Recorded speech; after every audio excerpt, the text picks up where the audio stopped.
할렐루야.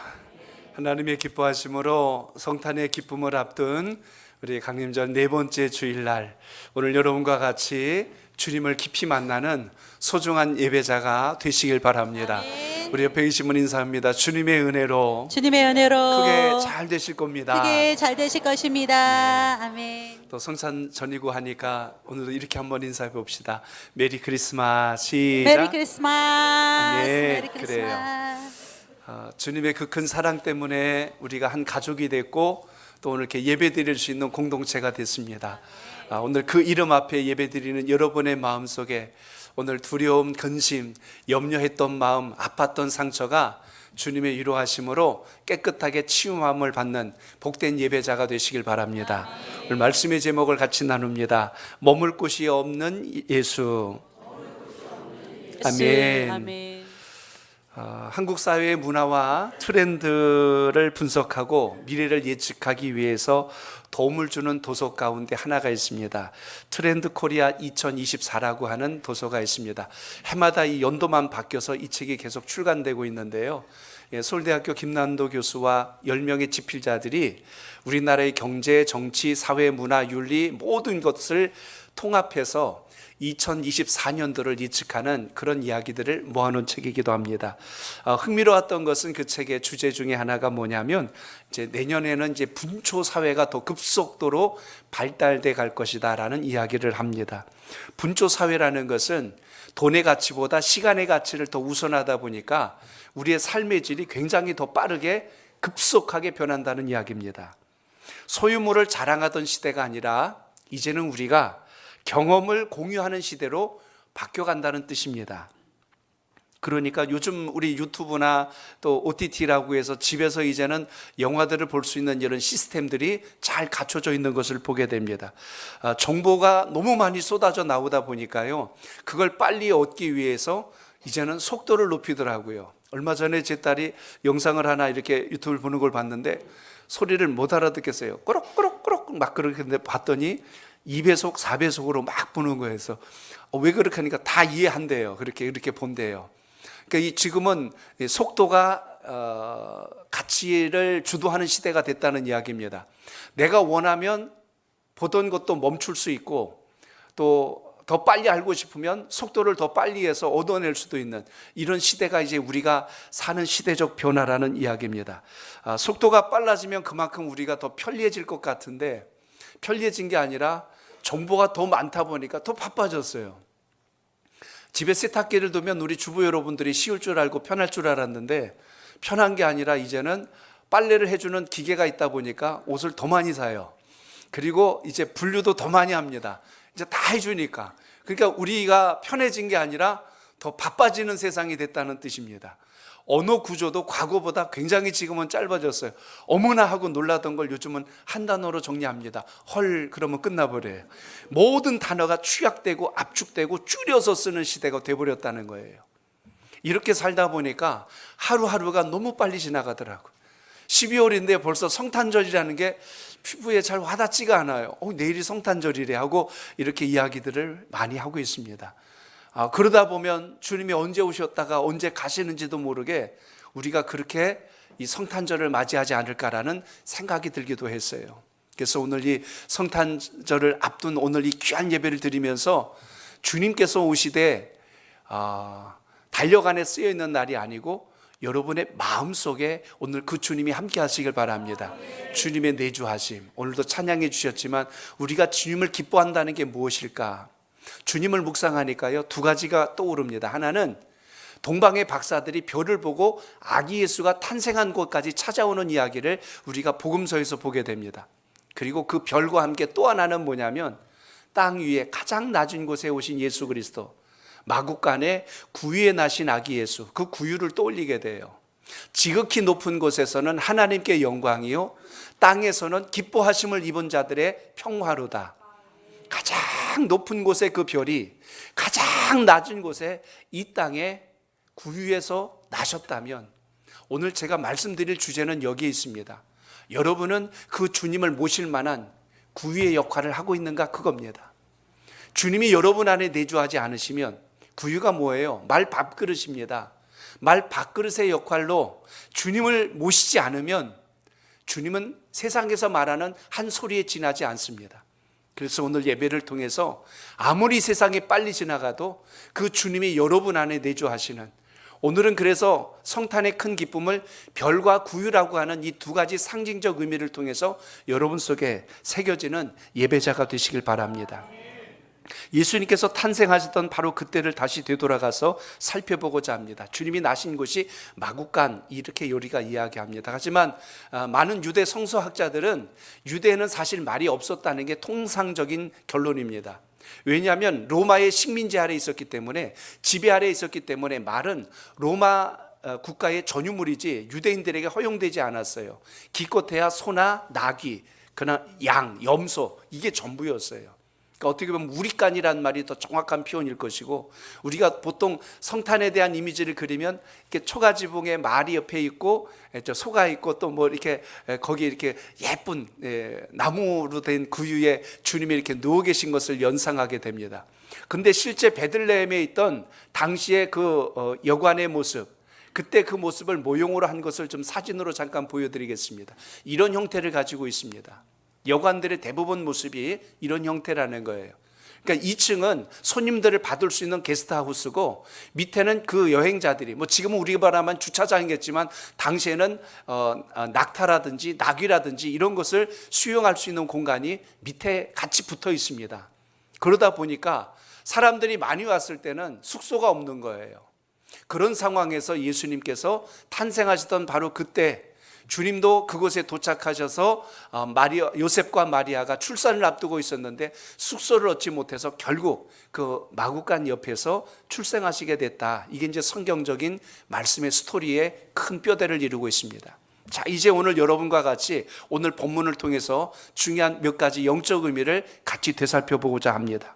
오늘 예수님께서 탄생하시던 바로 그때, 이젠 좀 넘어가도 될 것 같은데, 그때 당시 호정령이 내렸어요. 호정령이라는 건 당시 로마의 지배 아래에 있었기 때문에 가이사 아구스토가 모든 지배한 나라들의 인구 조사를 합니다. 지금으로 하면 주민등록 센서스, 주민등록을 다시 재조사할 때가 있지요. 이거와 마찬가지로 이걸 집행을 했어요. 했던 이유가 두 가지입니다. 유대인들, 로마 시민이 아닌 사람들에겐 세금을 거둘 수 있는 명목이 돼요. 어디 사는지, 몇 명이 사는지 그거에 따라서 인두세라고 해서 세금을 거둬들이기 위해서 인구조사를 합니다. 또 하나, 로마 시민들을 찾아내서 그들 가운데 로마 군인들을 징집하기 위해서 이 호정령을 내리게 돼요. 그러니까 호정령을 내리면 자기 고향으로 가야 됩니다. 뭐 지금은 이제 우리가 사는 시대는 좋아져서 PC만 가지고도, 컴퓨터를 통해서도 뭐 주민등록 등본이든지 뭐든지 다 이렇게 뽑아낼 수 있는 시스템과 구조지만 당시로는 고향을 찾아가야만 했거든요. 그러니까 요셉과 마리아가 다윗의 후손이었기에 다윗의 고향이 베들레헴입니다. 그래서 그곳까지 찾아가서 이제 호적 신고를 해야 되는 거예요. 이런 상황이 있다 보니까 수많은 사람들이 거기에 몰려들다 보니 당시에 그런 여관이 많지가 않아요. 이 베들레헴은 시골 동네입니다. 총동네예요. 나사렛도 총동네인데 여긴 더한 곳입니다. 그러니까 여관이 많지 않았죠. 특히 요셉과 마리아는 아직 혼인을 앞두고 있는 사이에 하나님의 은혜 안에서 지금 성령으로 잉태된 상황에서 베들레헴까지 찾아온 겁니다. 이들이 살 집은 나사렛에 있기 때문에 이 베들레헴 오면 자기들이 거처할 곳이 없는 거예요. 그러니까 대부분 나그네나 또 여행자들은 보통 우리가 통생 말하는, 지금은 이제 호텔이라고 말하지만 당시에는 이제 여관에서 쉬어야만 할 상황 속에 놓이게 되었다는 거죠. 그런데 가보니까 이미 많은 사람들로 가득하였기에 숙소가 없어서 결국은 그 주님의 탄생은 그 아래에 있는 1층에 놓여 있는 마구간에서 탄생하게 됩니다. 그리고 이 유대 땅은 여러분 나무가 많지 않아요. 화강암이 많습니다. 돌로 된 구조들이 많기 때문에 우리가 생각하는 구유가 나무로 되어 있는 것이 아니라 실제로 그곳에 가보면 대부분 짐승들에 놓여 있는 우리나 이곳에 있는 구유를 보면 대부분 돌로, 화강암으로 다 깎아놓은 거예요. 이렇게 생각하면 이제 여러분 어느 정도 연상이 될 겁니다. 주님이 태어나신 것은 돌로 되어 있는 말 구유에, 그것도 우리가 말하는 통상 그 말 밥그릇 안에 주님께서 누워 계신 것을 한번 상상해 보시기 바랍니다. 자, 이런 상황 속에서 우리가 오늘 본문 속으로 들어가 봅니다. 당시 예수님의 탄생에 대한 소식을 듣고 수많은 사람들이 관심을 갖기도 했지만 관심 속에 관심 밖에도 있었다는 걸 우리가 보셔야 됩니다. 먼저는 제일 두려워했던 자가 있었어요. 여러분이 아시는 바로 유대 땅의 왕이었던 헤롯입니다. 동방의 박사들이 예루살렘에 찾아와서 이곳에 왕이 나셨다고 하는데 어디 있습니까? 라고 이렇게 묻게 되자 헤롯이 굉장히 당황스러워하죠. 내가 왕인데 나 말고 또 누가 왕이 있다는 이야기지? 한 나라에 왕이 둘이 존재할 수가 없는 거거든요. 그러니까 헤롯이 지시를 내리죠. 이곳에 왕이 났다면 내가 그 왕을 경배할 터이니 찾으면 내게도 알려주시오. 이렇게 동방 박사들에게 이야기합니다. 이들은 별을 연구하던 사람들이에요. 근데 큰 별이 움직일 때 분명히 저 별이 멈춘 곳에 큰 인물이 날 것이 틀림이 없다. 이것을 알고 먼 땅에서, 저 바벨론 땅에서 유대 땅까지 온 사람들이에요. 자, 그런데 헤롯의 마음에 어떤 마음이 들었어요? 두려운 마음이 들어온 거예요. 나 말고 왕이 존재한다면 살려둘 수 없다. 결국 그 두려운 마음이 어떻게 진행됩니까? 당시에 태어난 모든 아이들, 누군지를 모르니까 왕이 났다면 반드시 제거해야 된다. 그래서 그 무서운 일이 벌어지죠. 2살 아래 모든 아이들을 죽이라는 헤롯 왕의 엄령이 내려집니다. 하나님의 은혜로 간신히 마리아와 요셉이 그 아이를 데리고 애굽 땅으로 잠시 도피하여서 또한 안전하게 된 것은 주님의 풍성한 은혜였지만 당시에 또한 무자비한 학살이 벌어진 걸 우리가 봅니다. 그 사건은 출애굽기에 있었던 이스라엘 백성들의 숫자가 점점 많아지자 바로 왕이 당시에 태어난 모든 남자아이들을 죽이라고 하는 이 모습과 너무나 유사했어요. 악한 곳에는 이 땅에 왕이 나는 걸 기뻐하지 않았고 이 땅에 구세주 메시아가 나는 걸 원치 않았을 뿐만 아니라 그로 인하여서 세상이 바뀌는 것을 결코 기뻐하지 않았습니다. 그렇기 때문에 성탄의 가장 큰 기쁨이 오늘 우리 가운데 왔다는 것, 그 주님이 여러분 안에 내주하신다는 것을 오늘 확실한 신앙적 경험으로 영접할 수 있기를 축복합니다. 당시에 무관심한 사람들도 많이 있었죠. 무관심하면 안 되는 사람들입니다. 이 땅에 왕이 나셨다, 메시아가 나셨다 하면 당연히 알았던 사람이에요. 누구냐면 제사장들입니다. 서기관들, 율법사들, 바리새인들. 이들은 율법을 달달 외우고 머릿속에 집어넣은 사람들이에요. 특히 서기관들은 메시아가 나신다면 베들레헴에 나신다는 것까지 율법에 기록된 걸 다 아는 사람들이에요. 근데 무시해버리고 전혀 받아들이지 않지요. 그러나 놀라운 것은 그 주님의 탄생을 경배하고 맞아들인 바로 두 부류가 있습니다. 하나는 들에서 양을 지키고 있던 목자들이고 또 하나는 바로 동방으로부터 별을 따라서 찾아왔던 이 박사들입니다. 자, 이 세상에는 이런 세 부류가 있어요. 주님의 오심을 원치 않는 사람이 있고 무관심한 사람도 있고 그 주님을 경배하며 나의 주로 영접하는 사람들이 있는데 오늘 여러분은 어디에 해당하십니까? 오늘 주님의 오심을 기억하며 오늘 우리가 가져야 될 가장 귀중한 것이 있다면 주님의 오심이 여러분 삶 속에 가장 큰 복 중에 복이 되시길 바랍니다. 가만히 한번 놓고 생각해 보세요. 예수님이 만왕의 왕이고 만주의 주가 되십니다. 하나님께서 이 세상을 지으시고 통치하시고 다스리고 계신데 그 주님께서 육신의 몸을 입고 이 땅에 오셨다면 어디로 모셔야 될까요? 아마 이 땅에 가장 최고로 되어 있는 바로 그곳으로 우리가 모셔야 마땅했을 겁니다.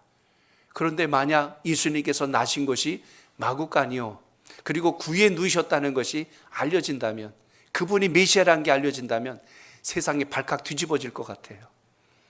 별로 이게 공감이 안 되는 것 같아서 제가 좀 쉬운 예를 들어드립니다. 북한에 김정은 딸이 있어요. 이름이 김주애라고 하는데 요즘 자꾸 뉴스 시간에 같이 나타나더라고. 근데 입은 옷을 보니까 아주 명품만 입고 그냥 바늘로 얼굴 찌르면 톡 터질 것만큼 똑같이 생겼어요. 근데 만약에 이 김주애라고 하는 이 딸이 어느 호텔에 갔는데 누군지도 모른다고 로비 한 구석에다가 잠자라고 거기다 내버려뒀다. 근데 그게 다음날 알려졌다. 그러면 어떤 일이 생길 것 같아요? 그 호텔은 아마 미사일 맞고 터져버릴 거래요. 아마 작살날 거예요. 그 호텔 주인 책임자는 바로 총살 아니면 탄광으로 끌려갈 거예요. 왜 그렇죠? 누군지 몰랐으니까 그럴 수는 있을 거예요. 근데 알았다면 그렇게 하면 안 되지요. 자, 우리 주님께서 가장 존귀하신 분으로 이 땅에 오셨는데 그 존귀하신 주님을 우리가 맞이할 곳이 어디였다고 말씀하냐면 유대 이름도 없는 한 허름한 여관, 그것도 마구간에서 구유에 누이셨대요. 아무도 알아주지 않는 그곳에 목자들이 찾아가서 주님을 만나게 되고 먼 동방에서 황금과 유향과 몰약을 가지고 주님을 경배하는 이 장면은 오늘 이 시대에 누가 동방박사가 되어야 하고 누가 들에서 양을 지키던 목자와 같은 사람이 되어야 하는가, 이것을 우리에게 묻고 있습니다. 오늘 말씀을 통해서 주님의 오심을 생각하며 우리가 붙들어야 될 것이 과연 무엇인가, 오늘 그것을 기억하는 소중한 예배자가 되시길 바랍니다. 자, 저를 따라합니다. 예수님은 별처럼 소망의 상징이십니다. 별처럼 소망의 상징이십니다. 아멘. 아멘. 별을 보면 모든 사람들이 꿈을 갖습니다. 소원을 빌기도 하고 어떤 희망을 갖기도 하죠. 깜깜한 밤에 별이 딱 떠 있으면요, 그 별을 보면 굉장히 마음이 이렇게 막 포근해지고 이렇게 편안해질 때가 있습니다. 그 별을 보면 내 인생에 어떤 소망을 담을 것 같은 그런 어떤 무언의 대화가 이루어지죠. 막 시인이 될 것 같아요. 노래를 지을 것 같아요. 저 별은 나의 별, 저 별은 너의 별 하면서 이렇게 막 같이 그 별에 대한 소망을 담을 것 같은 느낌이 밀려옵니다. 근데 신기한 것은 그 별이 밤에만 뜨는 게 아니라 낮에도 있었잖아요. 낮에도 원래 있었어요. 근데 그 주변의 환함으로 인하여 우리가 별을 보지를 못합니다. 근데 그 별을 볼 때가 언제냐면 깜깜할 때예요. 어두울 때예요. 주님은 이렇게 우리 가운데 역사하셨습니다. 내 인생이 가장 칠흑같이 어둡고 내 인생의 길을 찾지 못하고 내 인생의 방향을 알지 못하고 있을 때 주님은 별과 같이 아름다운 빛으로 우리 가운데 찾아오셨다는 사실을 오늘 기억하시길 바랍니다. 성경에도 보면 주님께서 새벽별이란 말이 요한계시록에 나와요. 요한계시록 22장 16절 같이 읽어보겠습니다. 요한계시록 22장 시작. 나 예수는 교회들을 위하여 내 사자를 보내어 이것들을 너희에게 증언하게 하였노라. 나는 다윗의 뿌리요 자손이니 곧 광명한 새벽별이라 하시더라. 아멘. 깜깜할 때 빛을 발견하면 삶에 희망이 생깁니다. 언젠가 쥐를 가지고 실험한 이야기를 말씀드린 적이 있어요. 한쪽은 깜깜한 곳에 쥐를 담아놨고 한쪽에는 깜깜하지만 구멍을 하나 뚫어서 빛이 들어가 있습니다. 어느 쪽에 있는 쥐가 더 오래 살까? 빛이 들어가 있는 쪽의 쥐가 훨씬 더 생명이 깁니다. 그만큼 빛은 우리에게 희망을 주고 용기를 주고 소망을 담게 합니다. 주님이 여러분에게 오셨다는 건 바로 그거예요. 성탄절이 되면 트리에 빛을 밝힙니다. 그 빛과 같이 우리의 영혼 속에 생명의 빛인 예수 그리스도가 광명하게 비치기를 소망하는 그 은혜가 여러분 속에 있기를 바랍니다. 그 희망이 있기에 아무리 세상이 힘들고 전쟁이 일어나고 자연재해가 있고 아무리 이 세상에 어려운 일들, 이상기후로 인하여 모든 세상이 뒤숭숭하고 전염병이 창궐하여 아무리 세상이 암울해도 희망이 되신 예수 그리스도의 이 생명의 빛이 있는 한 우린 결코 이 땅에서 쓰러지거나 좌절하지 않는다는 것을 오늘 기억하시길 바랍니다. 인생은 그래서 희망 있는 사람은 얼굴빛이 달라요. 희망을 가지고 사는 사람은 오늘 힘들고 어렵다고 해서 인생을 포기하지 않습니다. 오늘 다시 한 번 더 예수 그리스도 이 놀라우신 주님의 생명의 빛이 여러분의 삶 속에 살아있기를 축복합니다. 그 주님만이 소망이 되시고 그 주님만이 우리 민족의 희망이 되시고 그 주님이 여러분의 가정과 가문에 빛이 되신다는 것을 잊지 않길 바랍니다. 그 주님이 계셔야만이 우리 삶 속에 진정한 회복이 시작된다는 겁니다. 아무리 이 세상이 보기 좋은 것을 쫓아간들 그 끝은 결코 우리를 책임져 주지 않아요. 그러나 주님을 끝까지 신뢰하고 믿고 따른 인생은 하나님은 그 당대를 비롯하여 그 자녀와 그 후대까지도 역사하신다는 것을 기억하시길 바랍니다. 오늘 조금 살기 힘들다고 해서 낙심하고 원망하지 마시고, 오늘 조금 중병에 걸렸다 하여서 인생을 비관하지 마시고, 내 삶 속에 큰 죄와 어려움이 있다고 해서 인생을 낙심하지 말고 다시 주님 앞에 돌아와서 생명의 빛이 되신 예수 그리스도 그 은혜가 우리 삶 속에 있기를 축복합니다. 세상은 별을 참 좋아합니다. 그래서 그것을 영광의 자리라고 이야기하지요. 군대에서도 여러분 최고 높은 직책을 별을 답니다. 별만 보면요 오금이 저려서 꼼짝을 못해요. 군대와 상관없는 사람들에게는 뭐 별이면 별인가 보다 할 텐데요, 군인들에게 있어서 이 짝대기 하나하고 별하고는요 말 그대로 하늘과 땅입니다. 그 하늘과 땅과 같은 그 별의 모습이 영광스러운 모습으로 비춰지는 것을 볼 수가 있죠. 연예인들도요 스타가 되길 원합니다. 어떤 사람은 스스로 타락한 게 스타라고 하지만 사실은 별처럼 빛나는 최고의 영광의 자리, 연말이 되면 모든 시상식이 벌어질 때 그 대상, 그 트로피 하나 거머쥐기 위해서 얼마나 그 많은 수고의 시간들을 회상하면서 눈물을 짓는 것을 여러분 보실 겁니다. 연예계만 그럴까요? 심지어 여러분 이 나쁜 짓을 하는 이 암흑가의 세계도 그래요. 너 별 몇 개 달았냐 그거 물어봐요. 감옥 몇 번 갔다 왔냐, 그게 계급장이야. 그러니까 많이 갔다 올수록 그래요. 심지어 요즘은 광도에도 별이 5개 그래요. 그래요. 침대도 요즘은 별이 5개나 돼야 되나 봐요. 호텔 가도 여러분 5성급 그러면 최고로 칩니다. 그러니까 모든 게 별로 모든 걸 평가하려고 하는 세상이에요. 그런데 그 영광스러운 그 별이, 영광스러운 그 빛이 다른 것이 아니라 어디에서 빛이 나야 하냐면 여러분의 삶 속에서 빛이 나시길 바랍니다. 그래야 우리가 주님 만난 사람이 됩니다. 그래야 우리가 그리스도인다운 삶을 살아가게 된다는 것입니다. 그래서 그 영광스러운 주님이 이 땅에 오실 때는 어떻게 오셨다고 오늘 말씀해요. 가장 낮은 곳에 오셨다고 오늘 말씀하는 걸 보게 되죠. 저를 한 번 더 따라합니다. 예수님의 구유는 낮고 비천함의 상징입니다. 낮고 비천함의 상징입니다. 우리 주님이 이 땅에 오신 모습을 보면 너무나 낮게 오셨어요. 알려진 곳에 오신 것도 아니고 허름한 한 여관에, 그것도 그 안에서 말 구유에서 주님의 탄생했다는 이 사실은 우리에게 너무나 많은 걸 묵상하게 하고 우리에게 영적인 도전을 가져다 줍니다.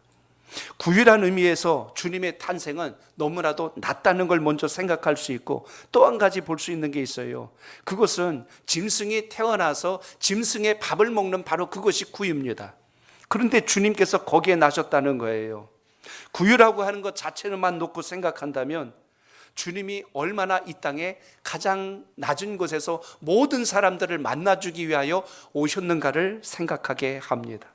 겸손하고 낮아지신 주님, 그러니까 우리가 주님을 만나게 되면요, 우리의 삶 속에서 주님을 위하여 제가 어떻게 살아야 될까요? 이것에 대한 구체적인 물음이 여러분 삶 속에도 일어나시길 바랍니다.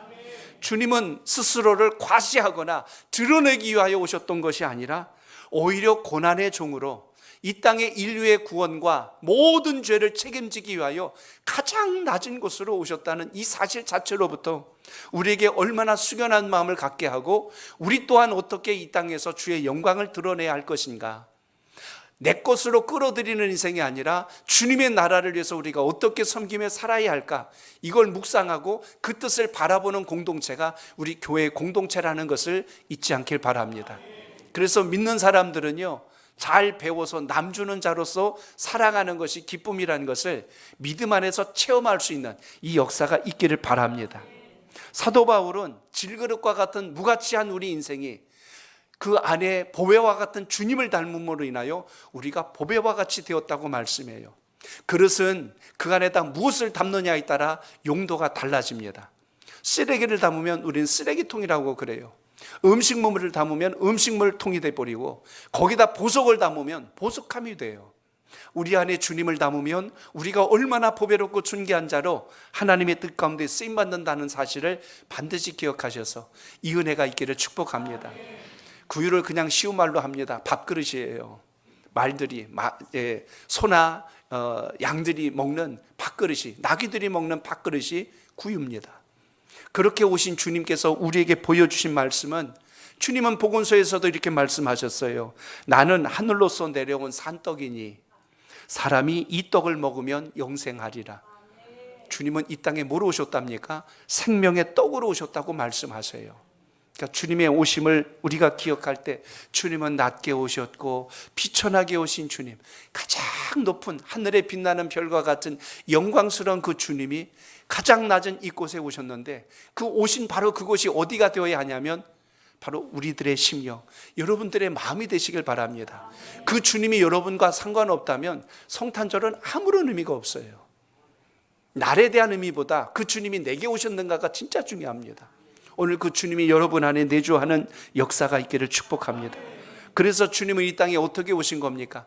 희생 제물이 되기 위하여 오셨다는 이야기예요.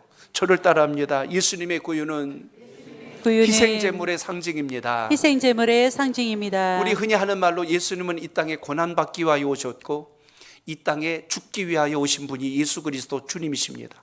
십자가의 사건을 통해서 내가 져야 할 그 십자가, 내가 죽어야 할 바로 그곳에서 주님이 죽어주심으로 인하여 우리에게 새 생명을 주시고 영생을 주시고 구원을 주시고 하나님의 자녀의 권세를 주셔서 천국을 향하여 갈 수 있는 인생으로 인생을 바꿔주셨다면 이 복이 세상에 그 무엇이 대신할 수 있을까요? 오늘도 이 주님의 감격이 여러분 마음속에 살아있기를 바랍니다. 내가 주는 것은 곧 생명의 떡이니 내게 오는 자는 결코 줄이지 아니할 것이라고 말씀했어요. 주님께 오는 자는 결코 굶주리지 않겠다, 배고파 떨지 않게 해주시겠다고 분명하게 말씀해 주십니다. 주님은 우리에게 돈을 안겨다 주신 분이 아니고 따뜻한 옷을 입혀주신 것이 아니에요. 근데 주님을 바라보고 수망하면 우리가 이 땅에서 어떻게 재물 얻을 권세를 얻게 될지, 이 땅에서 어떻게 존귀한 자가 되어야 할지 그 방법과 길을 알려주시기 때문에 주님을 만나는 것이 여러분 삶 속에 진정한 복이 되시길 바랍니다. 주님이 태어나신 곳이 어디예요? 베들레헴입니다. 다윗의 고향이에요. 흔히 우리는 이것을 농담 삼아 그럽니다. 거기는 배 둘레가 다 헤미래, 이렇게 이야기하면서 농담을 삼는데 사실 그 말이 또 틀린 게 아닌 게 베들레헴이란 히브리 원문의 뜻을 보면 거기에 그 뜻이 있어요. 베이트라고 하는 말은 집이란 뜻이고요, 레헴이라고 하는 뜻은 떡이란 뜻을 가지고 있어요. 우리말로 번역하면 베들레헴이 무슨 뜻이에요? 빨리 떡집이라고 해보세요. 떡집이요, 떡집. 방앗간과 같은 느낌을 줍니다. 거기는 항상 먹을 것이 있고 거긴 항상 쉴 곳이 있는 바로 그곳. 그런데 그곳에 오신 주님에 대한 오늘 성경적 묘사는 우리에게 과히 충격적이지 않아요? 저는 오늘 이 7절을 묵상하면서 이 말씀을 준비했어요. 오늘 7절을 같이 다시 읽어보겠습니다. 오늘 본문 7절입니다. 시작. 강보에 쌓여 구유에 누였으니 이는 여관에 있을 곳이 없음이로라. 아멘. 어떻게 모든 것을 다 지으시고 세우신 주님께서 쉬어야 할 곳이 한 군데도 없었을까? 이건 정말 아이러니입니다. 이건 도대체 이해가 안 되는 거예요. 모든 것을 다 이뤄 놓으시고 그곳에 거할 곳이 없었어요. 이렇게 오신 주님이라면 이제는 우리가 어떤 마음을 가져야 될까요? 주님이 머물고 쉬어야 할 곳이 있다면 제 심령이 되어 주옵소서, 나의 마음이 되어 주옵소서. 오늘 이렇게 영접할 수 있는 은혜가 여러분 속에 있기를 바랍니다. 주님은 이렇게 이 땅에 떡으로 오셨어요. 양식으로 오셨습니다. 희생하기 위하여 오셨다는 겁니다. 그 주님을 만나고 그 주님의 생명의 양식을 먹으면 우리가 주님과 한 몸을 이루어서 하나님의 뜻을 이룬다고 약속해 주십니다. 주님께서 마지막 십자가 사건을 앞두고 마지막 만찬하시면서 제자들과 함께 떡과 잔을 나누셨죠. 그게 오늘날 그동안 전통이 되어서 우리는 성찬식이라는 아주 중요한 의식을 기억합니다. 주님께서 말씀합니다. 이 떡을 받아 먹으라. 이것은 내 살이니 이것을 먹어야 너와 내가 하나라고 주님은 말씀해 주십니다. 이 잔을 받아 마시라. 이것은 내 피니 이 잔을 마신 자마다 나와 하나가 될 것이니라. 결국 주님과 한 몸을 이루어야만이 우리의 삶의 진짜 변화가 시작된다는 것입니다. 우리는 성탄절 그러면 어떤 분들은 날짜만 가지고 자꾸 따지려고 그래요. 12월 25일이 맞냐? 심지어 여러분 이 정교회죠. 로마에서 서로마와 동로마로 나눠지면서 이 정교회, 지금의 러시아입니다. 여기는 1월 7일을 성탄절로 지켜요. 달력이 달라서 그래요. 우리가 쓰는 달력과 그들이 쓰는 달력, 교회력이 달라서 날짜를 분리시켰습니다. 우크라이나, 어제 신문에 보니까 우크라이나에도 성탄절을 1월 7일로 지켰는데 러시아가 너무 싫고 미워가지고 이번에 국가에서 정책으로 바꿨대. 우리 성탄절은 12월 25일이다. 그래서 올해부터 25일로 지켜요. 1월 7일 안 지키기로 완전히 선을 거버렸어요. 그 정도로 러시아가 싫대요. 제가 지금 드린 말씀의 요지는 뭐냐면 며칠이냐가 중요한 것이 아니라 뭐죠? 주님께서 이 땅에 오셨다는 것. 그 오신 주님을 여러분이 믿고 있다는 것. 이걸 기억하시길 바랍니다. 주님 믿으면서 우리가 대부분 하는 것은 주님, 제가 주님 만났으니 이런 복을 주옵소서, 이런 복도 주옵소서 하고 우리가 복을 구하게 되는데, 주님을 만나고 나니까 주님은 하늘의 별과 같은 분이 이 땅에 구위에 누신 가장 낮은 분으로 오신 것을 알게 되면서 우리가 생각이 바뀌기 시작합니다. 주님, 제가 주님 때문에 이걸 포기하겠습니다. 주님, 제가 주님을 믿었기 때문에 이렇게 살지 않겠습니다. 처음에는 주세요 주세요 하던 우리 신앙이 이제는 어떻게 달라졌다는 거예요. 주님 때문에 제가 이걸 포기하며 살겠습니다. 이걸 끊어내겠습니다. 제 인생을 이렇게 살겠습니다. 무슨 뜻입니까? 주님의 살을, 주님의 피를 내가 받아들이고 먹고 영접하니까 나의 삶이 누구와 같이 닮아가는 거예요. 주님처럼 닮아가는 거예요. 그러니까 성탄의 진짜 기쁨은 여러분, 주님의 은혜가 여러분 속에 있어서 주님 닮아가는 역사가 있길 축복합니다. 그게 성탄의 가장 큰 기쁨이에요. 12월 달 접어들어서 제 딸이 어느 날 갑자기 루돌프 빨간 코하고 뿔을 가지고 왔어요. 그러더니 그럽니다. 이거 달아야 된대요. 어디다? 그러니까 차에다 달아야 된대. 너 무슨 소리 하냐? 그거 이상하다고, 말이 안 되는 것 같다. 근데 달아야 된대요. 이걸 가지고 맨날 며칠을 이야기하다가 결국 포기하고 어제 제 딸이 갑자기 차에다 그걸 갖다 달아놨어요. 동네 오다 가다 보니까 사람들이 다 웃고 난리가 났어요. 학생들도 키득키득거리고. 근데 딸의 간절한 바람을 꺾을 수가 없더라고. 이게 성탄의 큰 기쁨은 뿔 달고 빨간 코 붙였다고 되는 게 아니고 정말 중요한 건 그 주님께서, 우리에게 오신 예수 그리스도가 우리 안에 계셔야 된다는 것을 여러분 기억하시길 바랍니다. 이 믿음이 여러분에게 있길 바랍니다. 그러면 그게 성탄절 제대로 만난 거예요. 그래서 내일이 우리가 성탄절로 지키는데요, 주님이 어디로 오셔야 된다고요? 유대 땅 베들레헴이 아니라 우리의 심령으로 오셔야 됩니다. 여러분의 마음속에 오셔야 됩니다. 그래서 우리가 주님처럼 살 수 있다면, 주님 말씀대로 산다면 그게 진정한 기쁨이 된다는 걸 잊지 마시고 그 은혜가 여러분 속에 있기를 주의 이름으로 축복합니다.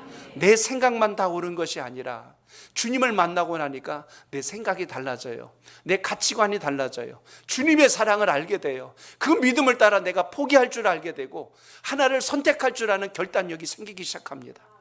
우리의 체질이 주님과 닮을 수 있는 이 놀라운 은혜, 그래서 우리의 삶 속에 주님의 살과 주님의 피가 흐르고 있을 때 주님과 한 몸을 이뤘다는 사실을 꼭 기억하시고 이 믿음이 여러분과 함께 하시길 축복합니다. 어느 한 의사가 응급수술을 위해서 긴급 전화를 받고 병원에 급히 도착을 하게 됩니다. 수술복으로 갈아입었습니다. 병실에는 어느 한 소년이 큰 사고를 당하여서 위독한 상황이 있었다고 합니다. 수술실을 향하는데 그 수술실 앞에 그 소년의 아버지를 발견하게 됩니다. 그 아버지가 소년의 아버지가 이 의사를 향하여서 소리를 지르는 거예요. 아니, 왜 이렇게 더디 오시는 거예요? 당신은 내 아들의 생명이 얼마나 위독한지 모르십니까? 어떻게 의사로서 책임의식이 그렇게 없어요? 하고 호되게 의사를 나무라면서 큰 소리를 칩니다. 의사분은 그때 미소를 지으면서 그 아버지에게 이렇게 이야기합니다. 죄송합니다. 제가 외부에 일이 있어서 전화를 받자마자 달려왔습니다. 수술을 시작할 수 있도록 마음을 조금만 진정해 주세요, 아버님, 하고 이렇게 이야기를 했습니다. 그런데 흥분한 이 소년의 아버지는 더 큰 소리를 지르며 원망을 합니다. 진정하라고요? 만약 당신의 아들이 지금 여기 있다면 진정할 수 있겠어요? 내 아들이 죽으면 당신이 책임질 거요? 이렇게 하면서 더 의사에게 큰 소리를 쳤어요. 소년의 아버지는 분노에 찬 울음을 섞인 목소리로 분을 토해냈어요. 그러나 의사는 여전히 다정한 미소를 지으면서 조금만 기다리세요. 그리고 아들을 위해서 기도해 주세요. 분명 하나님의 인도하심이 있을 겁니다. 하고 들어갑니다. 그런데 또 그 뒤에다 대고 이렇게 이야기해요. 이런 젠장, 자기 아들 아니라고 속 좋은 소리만 하고 있구만, 하고 소리를 쳤어요. 긴 수술의 시간이 끝났어요. 수술이 끝나자 땀이 흥건한 그 머리에 두건을 벗으면서 의사분이 나옵니다. 그리고 그 아버지에게 이야기해요. 다행히 수술이 잘 되어서 생명에는 지장이 없습니다. 더 궁금한 게 있으면 간호사에게 물어주세요 하고 급히 그 자리를 떠납니다. 그 소년의 아버지는 뭔가 좀 상황이 어떤지 더 묻고 싶었는데 급히 떠나는 그 의사분이 또 야속했던 겁니다. 아니, 저 의사는 왜 저래? 저렇게 거만한 게 어디 있어? 내가 좀 묻고 싶은 말들이 많은데 왜 그냥 가는 거야 하고 또 소리를 지릅니다. 마침 그 뒤에 따라 나오던 한 간호사 한 분이 그 환자의 아버지를 붙들고 이야기를 합니다. 자, 환자 아버님 하고 그래요. 뭐요? 하고 또 소리를 치니까 이렇게 이야기를 합니다. 저 의사 선생님의 아들이 어제 사고로 목숨을 잃었습니다. 장례 중에 수술 전화를 받고 급히 오셔서 정성껏 최선을 다해서 수술을 마치고 지금 장례식을 마무리하려고 급히 떠나셨던 겁니다. 아드님의 목숨을 살리고 장례를 마무리하시려고 가신 거니 궁금한 게 있으면 저에게 얘기하세요. 그 아버지가 더 이상 입을 열지 못하고 머리를 숙입니다. 세상을 살면서 우리는 항상 내 입장만 생각할 때가 많이 있어요. 집에서 자녀가 태어나면 우리는 우리 자녀 태어났다고 어하동동대자자 휴대폰이고 어디고 아이 올리면서 이렇게 좋고 신이 나서 즐거워해요. 그런데 예수님은 이 땅에 고난받기 위하여 오셨고 죽기 위하여 오셨습니다. 세상에 죽기 위하여 온 사람이 누가 있어요? 세상에 십자가에 매달려 죽으려고 태어나는 사람이 어디 있어요? 근데 주님은 그 길을 가십니다. 사람들은 이야기합니다. 자기 죄가 있어서 저기 매달리는 거 아니냐고, 자기 죄가 있어서 저기서 죽는 거 아니냐고. 그런데 그 주님을 만나고 나니 깨닫게 되는 거예요. 그 주님이 내 죄 때문에, 그 주님이 나의 죄 때문에 십자가 지셨다는 걸 알게 되고 우리의 고백이 달라집니다. 주님 때문에 제가 살았는데 몰랐습니다. 주님 때문에 제가 구원받았는데 몰랐습니다. 이제 제가 어떻게 살까요? 제가 이걸 끊어내겠습니다. 제가 이걸 포기하겠습니다. 이걸 붙들고 살겠습니다. 그게 성탄입니다. 그게 주님 만난 겁니다. 오늘 여러분의 신앙 속에 이 은혜가 있기를 바랍니다. 유대 땅 베들레헴의 한 허름한 여관에, 그것도 마구간에 있는 돌로 된 구유가 중요한 게 아니라 그 돌로 된, 화강암으로 된 그 구유가 여러분이 되시길 바랍니다. 그 주님을 모시면 우리의 삶에 엄청난 변화가 시작된다는 걸 기억하시고 이 믿음이 여러분과 함께 하시기를 주의 이름으로 축복합니다. 우리 기도할 때 주님께서 놓으실 바로 그 구유가 제가 되게 하옵소서, 저 자신이 되게 하옵소서 기도합니다. 하나님 아버지 감사합니다. 성탄의 큰 기쁨을 우리에게 주셔서 감사합니다. 우리를 위하여 사랑의 눈물을 흘리시고 십자가의 고난으로 피를 흘려주시고